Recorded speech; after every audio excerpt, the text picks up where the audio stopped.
अर्को एउटा प्रश्न आएको छ कि क्याफेन र सुगर इन्टेकले स्तन क्यान्सरमा कस्तो असर गर्छ भनेर भन्नुभएको। सबभन्दा पहिला त क्याफेनलाई लिउँ होइन। क्याफेनले यही किसिमले स्तन क्यान्सरमा असर गर्छ भनेर चाहिँ छैन।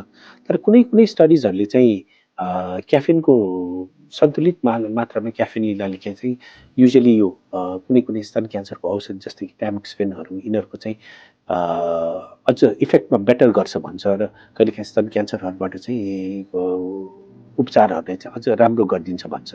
तर एक्सेसिभ मात्रामा चाहिँ राम्रो चाहिँ होइन होइन। मेन हामीले चाहिँ कुन कुरा कति गर्ने भन्ने एउटा सन्तुलन राख्ने एकदमै जरुरी छ। अहिलेसम्म कुनै पनि स्टडीले चाहिँ क्याफिनले गर्दाखेरि स्तन क्यान्सर बढ्छ भनेर भनेको चाहिँ छैन। तर यसको विपरीतमा सुगरको हाई इन्टेकले गर्दाखेरि चाहिँ अफकोर्स होइन स्तन क्यान्सरहरूको चाहिँ रिस्कहरू बढ्ने या त क्यान्सर भइसकेपछि फर्किने सम्भावनाहरू बढ्न सक्छ होइन।